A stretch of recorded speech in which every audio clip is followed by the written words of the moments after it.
കണ്ണൂരിൽ ഗവർണർക്കെതിരെ കരിങ്കൊടി പ്രതിഷേധം. KSU പ്രവർത്തകർ ഗവർണറെ കരിങ്കൊടി കാണിച്ചു.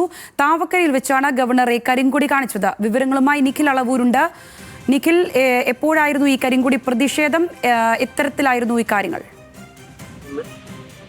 സംഗീത, അല്പസമയം മുൻപാണ് കണ്ണൂർ താവക്കരയിൽ വെച്ച് ഗവർണർക്ക് നേരെ KSU പ്രവർത്തകരുടെ കരിങ്കൊടി പ്രതിഷേധം ഉണ്ടായത്. KSU സംസ്ഥാന ജനറൽ സെക്രട്ടറി ഫർഹാൻ മുണ്ടേരി, ജില്ലാ പ്രസിഡന്റ് അതുൽ MC എന്നിവരാണ് ഗവർണറെ കരിങ്കൊടി കാണിച്ചത്. കണ്ണൂർ ഗസ്റ്റ് ഹൗസിൽ നിന്നും തളിപ്പറമ്പിലെ സ്വകാര്യ പരിപാടിയിൽ പങ്കെടുക്കുന്നതിനായി പോകുന്നതിനിടയിലാണ് ഇത്തരത്തിൽ ഗവർണർക്ക് നേരെ കരിങ്കൊടി പ്രതിഷേധം ഉണ്ടായിരിക്കുന്നത്. കേരളത്തിലെ യൂണിവേഴ്സിറ്റികളെ RSS വൽക്കരിക്കാൻ ഗവർണർ ശ്രമിക്കുന്നു എന്ന് ആരോപിച്ചാണ് ഇപ്പോൾ ഗവർണർ രാജേന്ദ്ര അർലേക്കറിന് നേരെ ഇത്തരത്തിലൊരു പ്രതിഷേധം KSU കണ്ണൂരിൽ സംഘടിപ്പിച്ചിരിക്കുന്നത്.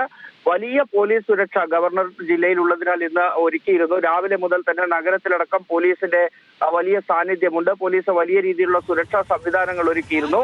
ഈ സുരക്ഷാ സംവിധാനങ്ങൾക്കിടയിൽ ഗവർണർ കടന്നു പോകുമ്പോഴാണ് കണ്ണൂർ നഗരത്തിൽ വെച്ച് തന്നെ ഇത്തരത്തിലൊരു പ്രതിഷേധം KSU ഗവർണർക്കെതിരെ നടത്തിയിരിക്കുന്നത്. നേരത്തെ SFIയും ഇത്തരത്തിൽ പ്രതിഷേധങ്ങൾ നടത്തിയേക്കുമെന്ന സൂചന ഉണ്ടായിരുന്നു. എന്നാൽ ഒരു സ്വകാര്യ പരിപാടിയിൽ പങ്കെടുക്കാനാണ് ഗവർണർ ഇന്ന് കണ്ണൂരിൽ എത്തിയിരിക്കുന്നത്. അതുകൊണ്ട് തന്നെ ഔദ്യോഗികമല്ലാത്ത ഒരു പരിപാടിയിൽ പങ്കെടുക്കാൻ എത്തുന്ന ഗവർണറെ അത്തരത്തിൽ തടയേണ്ടതില്ല എന്നൊരു തീരുമാനത്തിലേക്ക് SFI എത്തുകയായിരുന്നു. അതുകൊണ്ട് SFIയുടെ ഭാഗത്ത് നിന്ന് അത്തരത്തിലുള്ള ഒരു പ്രതിഷേധം നിലവിൽ ജില്ലയിൽ എവിടെയും ഉണ്ടായിട്ടില്ല. അതേസമയം ഇപ്പോൾ KSUവിന്റെ നേതൃത്വത്തിൽ ഗവർണറെ കരിങ്കൊടി കാണിച്ചിരിക്കുകയാണ്.